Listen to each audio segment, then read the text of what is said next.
እግዚአብሔር አምላካችን የተመሰገነ ይሁን።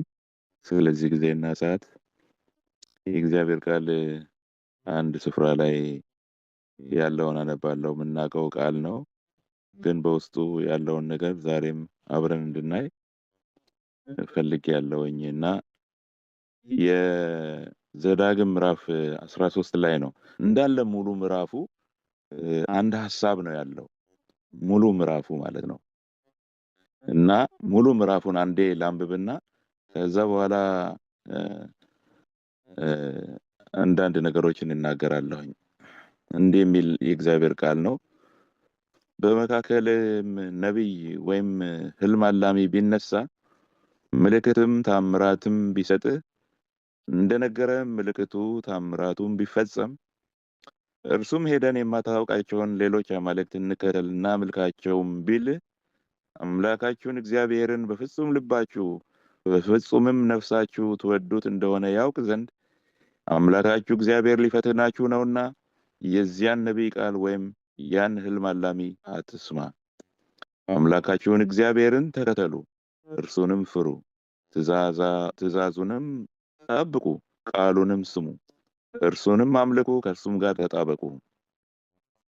አምላክህ እግዚአብሔር የሄድባት ዘንድ ካዘዘ መንገድ ሊያወጣ ከግብፅ ምድር ካወጣችሁ ከባርነትም ቤት ካዳናችሁ ከአምላካችሁ ከእግዚአብሔር ሊያስታችሁ ተናግሯልና ያ ነቢይ ወይም ያ ህልም አላሚ ይገደል፣ እንዲሁም ክፉውን ነገር ከመካከል አርቅ። የእናትህ ልጅ ወንድም ወይም ወንድ ልጅ ወይም ሴት ልጅ ወይም በብብትህ ያለች ሚስት ወይም እንደ ነፍስህ ያለ ወዳጅ በስውር ና ሄደን ከምድር ዳር ጀምሮ እስከ ምድር ዳር ድረስ ወደ አንተ የቀረቡት ካንተም የራቁት አንተን ከበው ያሉ አሕዛብ ከሚያመልኳቸው አማልክት አንተም አባቶችህም የማታውቋቸውን ሌሎች አማልክት እናምልክ ብሎ ቢያስትህ እሺ አትበለው፣ አትስማውም። ዓይንህም አይራራለት፣ አትማረውም፣ አትሸሽገውም። ነገር ግን ፈጽመህ ግደለው። እርሱን ለመግደል በፊት የአንተ እጅ ከዚያም በኋላ የሕዝቡ ሁሉ እጅ በላዩ ትሁን።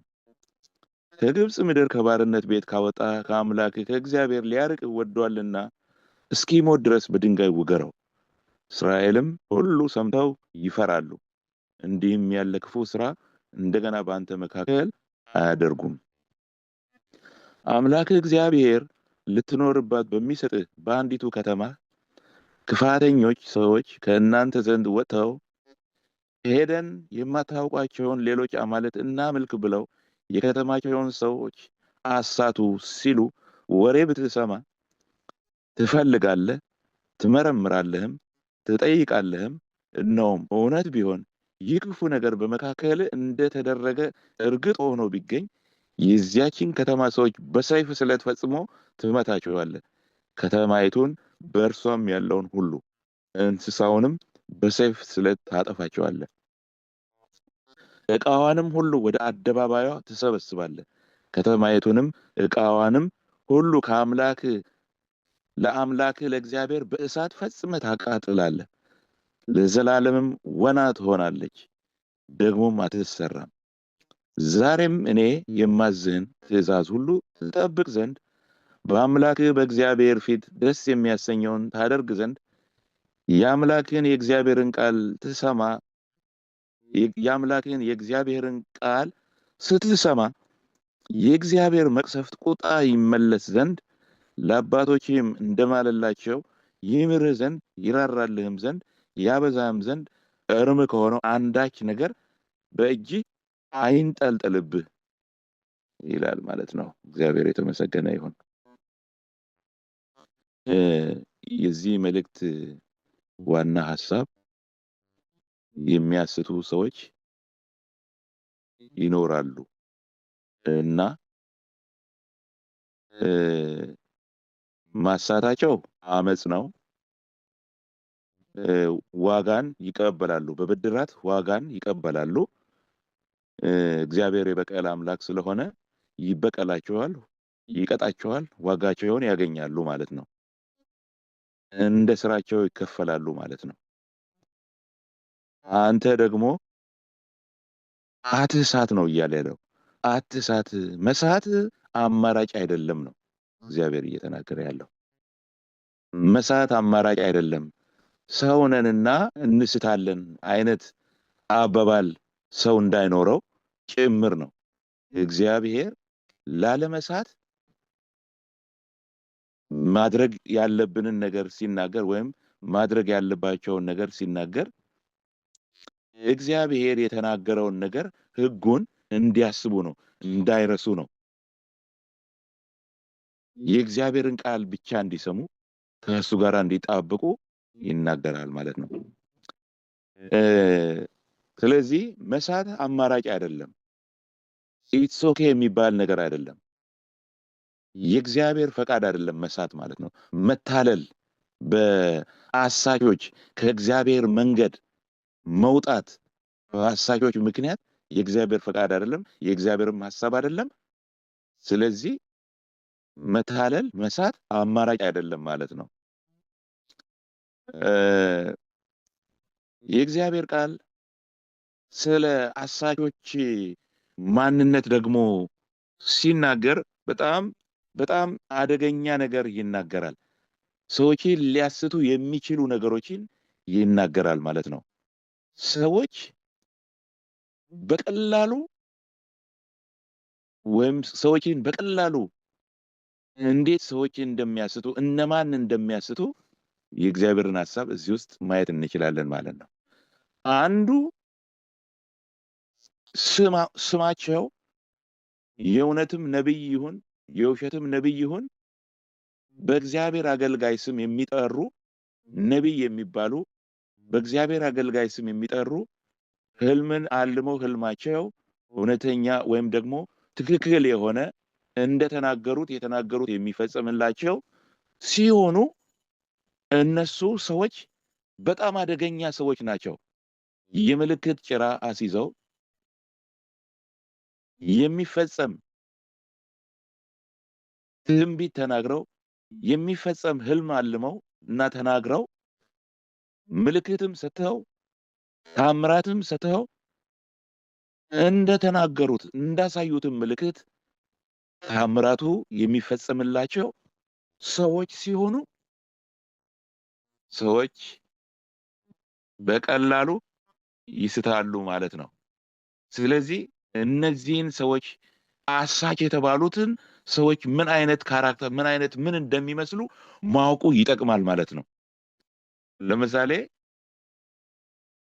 ነብይ ነኝ ብሎ በመካከላችን መቶ ወይም ፓስተር ነኝ ብሎ ወይም ሐዋርያ ነኝ ብሎ ሌላ ማለት ነው የእግዚአብሔር ሰው አገልጋይ ነኝ ብሎ በመካከላችን ያለ ሰው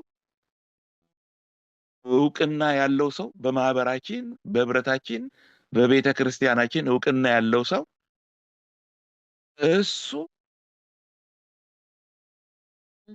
እንደ አገልጋይ ስለምንቀበለው ስለምናስተናግደው በተለይ ደግሞ የሚናገረው ነገር ከተፈጸመለት በቃ እውነተኛ የእግዚአብሔር ነቢይ ነው ብለን ስለምንል ከዛም በኋላ ምንም ይናገር ምንም አድርጉ ይበለን በዚህም በዚያም በኩል ሂዱ ይበለን በቀላሉ በሱ እንሸነፋለን፣ እሱን እንከተላለን። እንዴት እሱን ልንከተል እንችላለን ሲባል ያ የተፈጸመለትን ነገር ነው የምናየው። የተናገረው ነገር እኮ ሆኗል። ስለዚህ አሁንም የሚናገረው ነገር እውነተኛ ነው። ሁኑ የሚለን ነገር ከእግዚአብሔር ሰምቶ ነው ሊሆን የሚችለው ስንል እንስታለን ማለት ነው። እሱም ደግሞ ያንን የምልክት ጭራ ያሲዝና የታምራት ጭራ የሚፈጸመውን ያሲዝና ከዛ በኋላ እግዚአብሔር ያላለውን እግዚአብሔር ባላለው መንገድ የእግዚአብሔርን ሰዎች ሊነዳ ሊመራ ይነሳል ማለት ነው። የዛን ጊዜ አሁን እዚህን ጊዜ ነው እንግዲህ አሁን እግዚአብሔር እኛን ማየት መፈተን የፈለገው ቴስት ማድረግ የፈለገው ማለት ነው። እግዚአብሔር ቴስት ያደርጋል ለካ እንደዚህም አድርጎ የሚገርም ነገር ነው። አሁን ሰው አያስተውልም እንጂ ኦልሬዲ ቴስት እየተደረግን ነው ያለ ነው። ይሄ በቃ አንዱ የእግዚአብሔር አሰራር ነው፣ ህዝቡን ቴስት የሚያደርግበት ማለት ነው። እና ሰው አያስተውልም እንጂ ይሄን ስንት በቃ በየቀኑ ነው ቴስት የምንደረገው። በየማህበራችን በየቤተ ክርስቲያኑ ቴስት እየተደረግን ያለ ነው ምዕመናን። ግን እናስተውላለን ወይ? እግዚአብሔር ቴስት ሲያደርገን እናስተውላለን ወይ? የእግዚአብሔርን ቴስት የማድረጊያ መንገድ አንዱን በዚህ የተገለጸውን በመጽሐፍ እናስተውላለን ወይ? ምንድን ነው ዓላማው? ቴስትን የማድረጉ ዓላማ ምንድን ነው? እኛ ከእግዚአብሔር ለሰማነው ነገር የአቋም ሰው ሆነን በእግዚአብሔር ቃል ጸንተን እንድንቆም ነው እግዚአብሔር የሚፈልገው። የአቋም ሰዎች ናቸው በቃሌ ወይስ አይደሉም የሚለውን ማየት ነው የሚፈልገው። እኔን ነው የሚሰሙት? እኔ የምናገረውን ነው አጥብቀው የሚይዙት? ከእኔ ጋራ ነው የሚጣበቁት? ወይስ በፍጹም ልባቸው በፍጹም ነፍሳቸው እኔን ይከተላሉ? ከእኔ ጋር ይጣበቃሉ? ወይስ የኔን ሐሳብ ትተው ከአገልጋዮች ጋር ከሚያስቱ አገልጋዮች ጋር ይጣበቃሉ? በስሜ ከመጡ በእኔ ስም ከሚናገሩ አገልጋዮች ጋር ይጣበቃሉ የሚለውን እግዚአብሔር ማወቅ ፈልጓል። ያውቅ ዘንድ ይላል። በቃ በዚህ መንገድም እግዚአብሔር ይፈትነናል ማለት ነው። ቴስት ያደርገናል ማለት ነው። እግዚአብሔር አምላካችን የተመሰገነ ይሁን። ስለዚህ አንዱ በቀላሉ እንድንስትባቸው የምንጋለጠው በመካከላችን በመሆናቸውና የአገልጋይነትን ስም በመያዛቸው ነቢይ ወይም ህልም አላሚ ነው እዚህ የሚለው። እኛ በዘመናችን ደግሞ ብዙ የተለያዩ የስም አይነቶች አሉ። እነሱን መጥቀስ እንችላለን ማለት ነው። ያንን ይዘው ነው። ምናልባትም ደግሞ ተሹመውም ሊሆን ይችላል። የተሾመ ሁሉ የእግዚአብሔርን ቃል ነው የሚያገለግለው ማለት አይደለም። ጌታ ኢየሱስ ክርስቶስ እኮ 12 አድርጎ ሐዋርያት ብሎ ሹሟቸዋል። ከመካከላቸው የአስቆሮቱ ይሁዳ እኮ የተሾመ ነበረ። ግን የእግዚአብሔርን ሐሳብ ያገለግል ነበረ? አያገለግልም። እንደ እግዚአብሔር ሐሳብ ይኖር ነበረ? አይኖርም። ስለዚህ ሰው ስለተሾመና በመካከላችን ኦርዴንድ ስለተደረገ በቃ አንዴ ተሹሟልና እሱ የሚለው ነገር እሱ የሚያገለግለው ነገር ሁሉ እውነት ነው። እሱ የሚለውን እሱ የሚያደርገውን ነገር አድርጉ የሚለንን ነገር ከመቀበል ውጪ ሌላ ምንም ምርጫ አልተሰጠንም ማለት አንችልም። የተሾመ ራሱን ገዝቶ በጽድቅ እግዚአብሔርን በመምሰል የመኖር ኃላፊነት አለበት። ከዛም በኋላ ነው በቃልም በስራም በእምነትም በፍቅርም በንጽህናም ምሳሌ ሆኖ እየኖረ በህይወት እግዚአብሔርን የሚያገለግለው እና እኛም የምንቀበለው ማለት ነው። ስለዚህ ልባችንን እግዚአብሔር አምላክ መፈተሽ ፈልጓል ማለት ነው። ልባችን በሙሉ ልባችን with full of our heart ማለት ነው። በፍጹም ልብ ማለት በሙሉ ልባችን ማለት ነው። ለሌላ ነገር የማይውል ልብ እስከማይኖረን ድረስ ደርሰን በፍጹም ልባችን ሲባልም እንዲሁ ነፍስ ለሌላ የሚሆን እስከማይቀርልን ድረስ ለእግዚአብሔር ብቻ በሆነ ልብ የእግዚአብሔርን ቃል ሰምተን እግዚአብሔርን የምንፈራ የምንከተል ቃሉን የምንሰማ በመንገዱ የምንሄድ ሰዎች ነን ወይ? ከእግዚአብሔር ጋር የተጣበቅን ሰዎች ነን ወይ? ላንላቀቅ ማለት ነው። ይሄንን እግዚአብሔር አምላክ ቼክ ለማድረግ ይፈትናል። ስለዚህ ብዙዎች እንደምንመለከተው ብዙዎች በዘመናችን አሁን በቤተ ክርስቲያን የሆነ ነገር ተናግሮ ተፈጸመለት ማለት እሱ የእግዚአብሔር ሰው ነው በቃ። ከዛም በኋላ የፈለገውን ያድርግ፣ እንደፈለገ ይሁን፣ ከእግዚአብሔር ሐሳብ ውጭ የሆነውን ነገር ያድርግ አያድርግ they don't care people እንደዛ ናቸው። የእግዚአብሔር ሰው ብለው እንኳን እንደነዚህ አይነት ሰዎች የምልክት ጭራ የታምራት ጭራ ሲይዘው ከዛ በኋላ ክርስቲያኑ ራሱ በስንት ስቃይና ጤነኛው ማለቴ ነው ጤነኛው ክርስቲያን ራሱ በስንት ስቃይ በስንት ትግል ደምን እስከ ማፍሰስ ድረስ በመዋጋት ሂደት ውስጥ ነው የሚያልፈው። እንኳንስ እነዚህ የምልክት ጭራ አስይዘውን ሌላ ችግር ከሚፈጥሩብን ውጪ ማለቴ ነው። እና ራሳችን ኦልሬዲ ትልቅ ተጋድሎ ውስጥ ያለን ሰዎች ነን። እንደገና ሌላ በራሳችን መንገድ ሄደን ባለማስተዋል ሄደን ሌላ ነገር ስበን እንደገና እግዚአብሔር ደስ የማይሰኘውን ዋጋ የሌለውን መከራ ለመቀበል እንላለን ማለት ነው። እና እግዚአብሔር ይርዳን። እስቲ እንደገና እንመልከተው ወደዚህ ወደ ዘዳግም ምዕራፍ 13 ላይ በዚሁ በዘዳግም 13 ወደ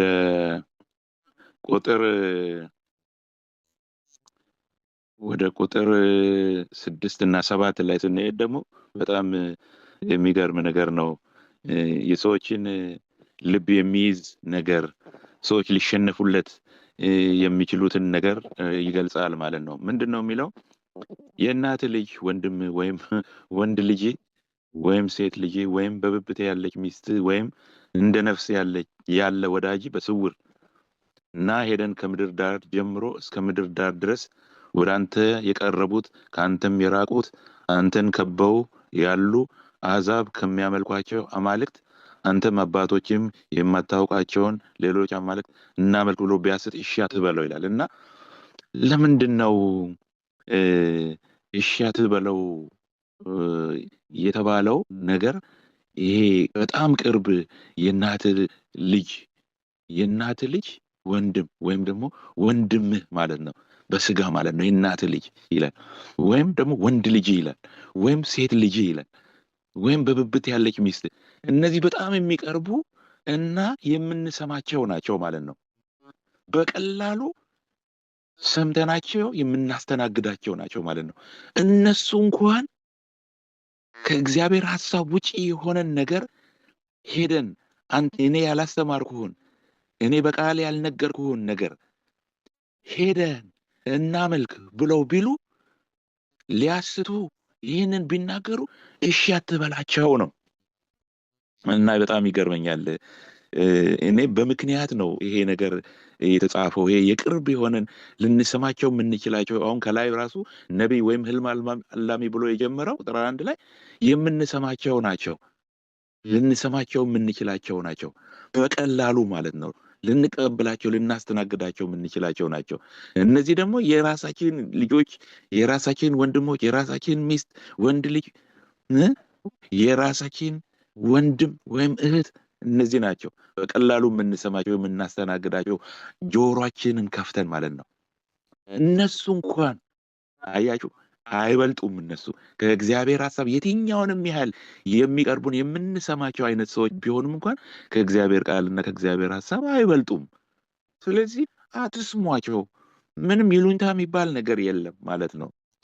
እንደገና ደግሞ ጌታ ኢየሱስ ክርስቶስ አይታችሁ ከሆነ ስለ እኔና ስለ ወንጌል እናቱን፣ አባቱን፣ እህቱን፣ ወንድሞቹን፣ ሚስቱን፣ የራሱን ሕይወት እንኳን ያልካደ ለእኔ ሊሆን አይገባም ብሎ የጠቀሳቸውን ስንመለከት በጣም ልንሰማቸው የምንችላቸውን በጣም የቅርብ ጆሮቻችን የሚከፈቱላቸውን ሰዎች ነው የጠቀሰው ማለት ነው።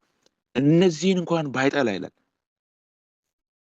እና ስለዚህ እነዚህ የሚያስቱንን በጣም የቅርባችን የሆኑ ናቸው። በጣም ሊያስቱን፣ በተለይ አሁን ለምሳሌ ውለታ የዋሉልን ሰዎች ራሱ በቀላሉ ያስቱን። ለዚህ ነው አሁን ለምሳሌ አይታችሁ ከሆነ ወንድና ሴት እጮኛሞች ከመሆናቸው በፊት ወይም ከመጋባታቸው በፊት ይሄ ወንድ ልጅ ለሴት ልጅ የሚሰጠው ስጦታ የሆነ ነገር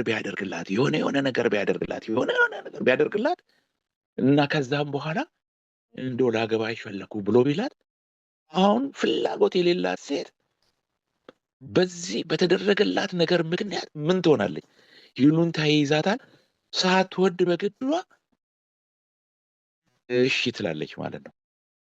የእግዚአብሔር ፈቃድ እንኳን ባይኖርበት ራሱ እሺ ወደ ማለት ታዘነብላለች ማለት ነው። አደገኛ ነው። ለዚህ ነው እንደውም ይሄ ይሄ ስጦታ ምናምን ሲያበዙላችሁ ምናምን ይሄ ጠንቀቅ በሉ እንደዚህ ምናምን የሚባለው ማለት ነው። እግዚአብሔር አምላክ የተመሰገነ ይሁን። ስለዚህ ወገኖች እግዚአብሔር አምላካችን ይፈትነናል፣ ቴስት ያደርገናል። እነዚህ የቅርባችን ናቸው፣ ልንሰማቸው የሚገቡን ናቸው የምንላቸው ሰዎችን ነው ምን ጋራ የእግዚአብሔርን ቃል ደግሞ አምጥተን የቱን ነው የምንመርጠው?